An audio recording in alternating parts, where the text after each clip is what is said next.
នៅក្នុងភូមិមានគ្រោះរាំងស្ងួតអស់រយៈពេល3ឆ្នាំអ្នកភូមិតែងតែបន់ស្រន់សុំទឹកភ្លៀងជានិច្ចដោយសារតែនៅក្នុងភូមិអត់មានទឹកដើម្បីធ្វើស្រែចម្ការ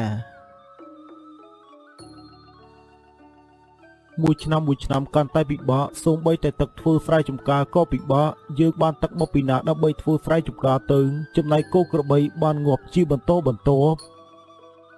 មិនអាចបណ្តែតបណ្ដោយបានទៀតទេណាលោកមេភូមិយើងត្រូវតែខិតខំប្រឹងប្រែងជីកអណ្ដូងប៉ុន្តែអណ្ដូងជីកមិនចេញទឹកអញ្ចឹងតើយើងត្រូវធ្វើយ៉ាងម៉េចវិញទៀតទៅខ្ញុំពិតជាមិនដឹងថាត្រូវដោះស្រាយយ៉ាងម៉េចដើម្បីឲ្យបញ្ហានេះបានចប់បើយើងរស់នៅតែមួយឆ្នាំទៀតអត់ទឹកបែបនេះយើងប្រកាសជាដាច់ខ្យល់ស្លាប់ទាំងអស់គ្នាជាមិនខានគួរតែបន់ស្រន់ឲ្យបានច្រើនដងក្រែងទេវតានៅខាងលើបានដឹងហើយប្រណីដល់យើងទាំងអស់គ្នាព្រោះថាបើនៅតែបែបហ្នឹងទៀតពួកយើងប្រកាសជាមិនអាចរស់បានទេនៅពេលដែលអ្នកភូមិកំពុងតែនិយាយស្រាប់តែមានអារក្សមួយបានចេញមកអ្នកភូមិកំពុងតែប្រឈមមុខនឹងការខ្វះទឹកតើមែនទេយើងអាចជួយដល់អ្នកភូមិទាំងអស់គ្នាបាន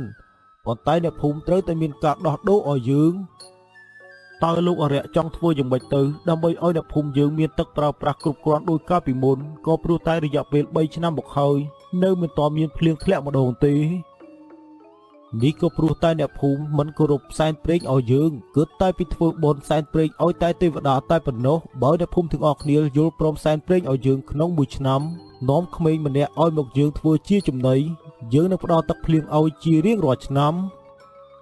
អាក្រក់ពេកទីដឹងហេតុអ្វីបានជាធ្វើបែបនេះទៅវិញជីវិតរបស់មនុស្សមិនមែនជាការលេងសើចទេណាអារក្សមិនបានជាមិនទៀមទាយកគោក្របីវិញទៅអ្នកទាំងអស់គ្នាគិតមើលទៅបើអ្នកទាំងអស់គ្នាធ្វើតាមការចង់បានរបស់យើងអ្នកទាំងអស់គ្នានឹងមានទឹកប្រើប្រាស់ហើយបើអ្នកទាំងអស់គ្នាមិនធ្វើតាមការចង់បានរបស់យើងអ្នកទាំងអស់គ្នានឹងត្រូវស្លាប់នៅរយៈពេលប៉ុន្មានឆ្នាំខាងមុខអញ្ចឹងពួកយើងយល់ព្រមតាមការចង់បានរបស់អារក្សសូមត្រឹមតែផ្ដល់ទឹកឲ្យពួកយើងគ្រប់គ្រាន់ទាំងរដូវប្រាំងទាំងរដូវវស្សាយើងសន្យាថានឹងយកកូនទៅសែនថ្វាយព្រេងជារៀងរាល់ឆ្នាំពិតជាប្រសើរមែនយើងនឹងឲ្យទឹកប្រើប្រាស់ទៅអ្នកចាប់ពីពេលនេះតទៅប៉ុន្តែអ្នកត្រូវតែធ្វើតាមការសន្យាដែលអ្នកបាននិយាយបន្ទាប់មកអារក្សក៏បានប្រើវេទមន្តរបស់ខ្លួនដើម្បីទម្លាក់ទឹកភ្លៀងឲ្យអ្នកភូមិទាំងដែលអារក្សធ្លាប់ប្រើវេទមន្តនោះរាំងទឹកភ្លៀងមិនឲ្យធ្លាក់មកលើអ្នកភូមិអស់រយៈពេល3ឆ្នាំ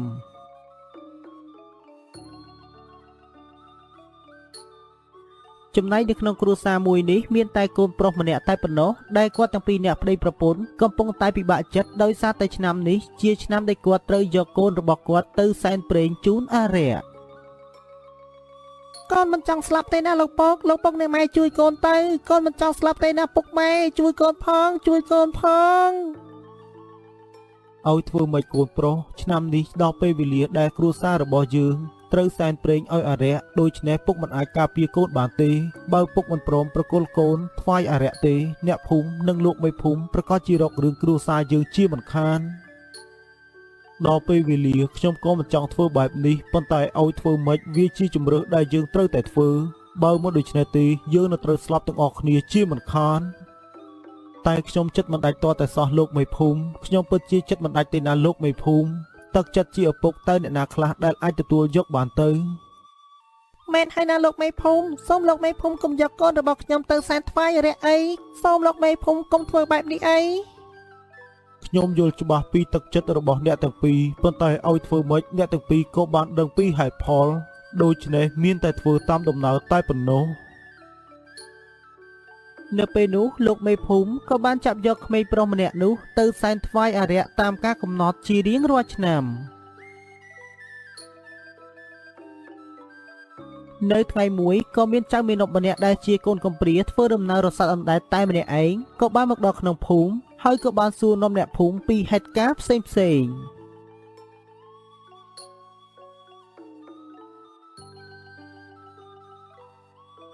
លោកបងខ្ញុំឃើញអ្នកភូមិនេះកំពុងតែអោបកូនប្រុសហើយអង្គុយយំនៅមុខផ្ទះសឹងតែគ្រប់ផ្ទះតើមានរឿងអ្វីមែនទេលោកបងគឺប្រកាសជាមានរឿងមែនហើយណាលោកបងគឺថាមានអារក្សថែរក្សានៅទីនេះត្រូវការកូនក្មេងក្នុងមួយឆ្នាំម្នាក់ធ្វើជាចំណីរបស់គេទើបបានជាគេផ្ដល់ទឹកភ្លៀងឲ្យអ្នកភូមិដូច្នេះអ្នកភូមិត្រូវតែបង្ខំចិត្តយកកូនទៅសែនថ្វាយអារក្សជារៀងរាល់ឆ្នាំមានរឿងរ៉ាវបែបនេះកើតឡើងមែនទេលោកបង ហើយអ្វីបានជាមានហេតុការណ៍អាក្រក់បែបនេះកើតឡើងហើយអ្វីបានជាអ្នកភូមិមិនរកមូលហេតុឲ្យបានច្បាស់លាស់នៅក្នុងភូមិរបស់យើងមានគ្រោះរាំងស្ងួតអស់រយៈពេល3ឆ្នាំហើយអ្នកភូមិមិនមានទឹកដើម្បីប្រើប្រាស់នៅថ្ងៃមួយក៏មានអារក្សបង្ហាញខ្លួនហើយអារក្សបានផ្ដល់ទឹកឲ្យអ្នកភូមិរបស់យើងដូច្នេះទើបបានជាអារក្សទាមទារគុណស្រីបែបនេះទៅវិញខ្ញុំត្រូវតែរកមូលហេតុឲ្យបានដឹងច្បាស់តើលោកបងមានបានដឹងទេទីកន្លែងដែលអ្នកភូមិយកកូនទៅសែនថ្វាយអារក្សនៅទីណានៅវាលស្រែក្រោយភ្នំខាងលិចលោកបងដើរទៅដល់នឹងឃើញជាមិនខាននៅទីនោះជាទីកន្លែងដែលអារក្សទទួលសំណែនជារៀងរាល់ឆ្នាំ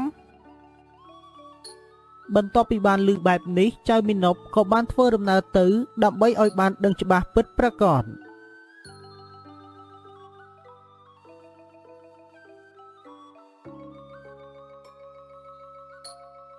ចៅមីណប់ក៏បានមកដល់ទីកន្លែងចំពេលដែលអារក្សបានចេញពីក្នុងខ្ទមហើយចៅមីណប់ក៏បានស្ដាប់អារក្សកំពុងតែនិយាយ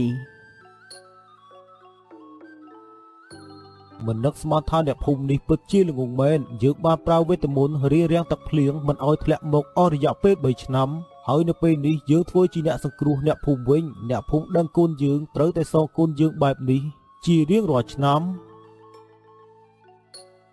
តាមពិតនេះជាល្បិចរបស់អារក្សនេះពិតជាមានល្បិចខូចមែនដែលធ្វើទង្វើថោកទាបបែបនេះចំពោះអ្នកភូមិចាប់ទុកថាជាការសំណាងដែលខ្ញុំបានមកដល់ទីនេះទាន់ពេលទោះបីជាហួសពេលបន្តិចប៉ុន្តែវាក៏គ្រាន់បើជាងខ្ញុំមិនមកដល់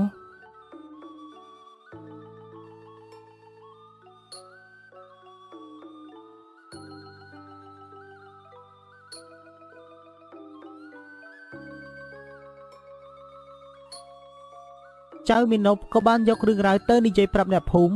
នៅពេលនោះអ្នកភូមិបានដឹងការពិតក៏បានរៀបចំផែនការដើម្បីសម្លាប់អារក្ស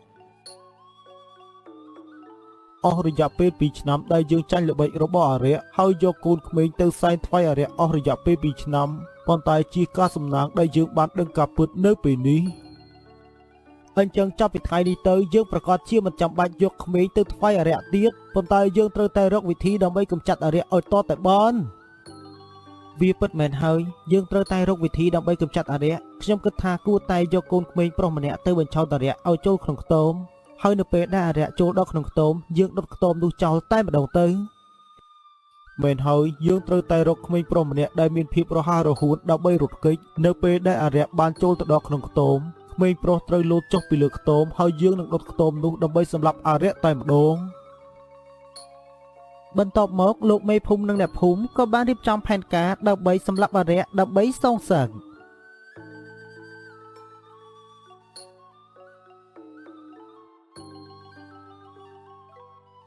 យើងនឹងសម្លាប់ឯងចាប់តាំងពីថ្ងៃនេះទៅអ្នកភូមិយើងនឹងមិនមានអ្នកណាម្នាក់បែកបាក់គ្រួសារទៀតទេឯងទៅរស់នៅពិភពរបស់ឯងទៅកុំអីកុំធ្វើបែបនេះអីខ្ញុំមិនចង់ស្លាប់ទេសូមអ្នកទាំងអស់គ្នាឈប់ដុតទៅខ្ញុំមិនចង់ស្លាប់ទេខ្ញុំលែងហ៊ានធ្វើទង្វើថោកទាបបោកប្រាស់អ្នកទាំងអស់គ្នាទៀតហើយសូមដោះលែងខ្ញុំទៅដោះលែងខ្ញុំទៅនៅពេលនោះអារក្សខំប្រឹងស្រែកអង្វរយ៉ាងណាក៏ដោយប៉ុន្តែអ្នកភូមិមិនស្ដាប់ក៏នាំគ្នាដុតខ្ទមនោះរហូតដល់ឆេះអស់គ្មានសល់ហើយអារក្សក៏បានបាត់បង់ជីវិតជារៀងរហូតទៅ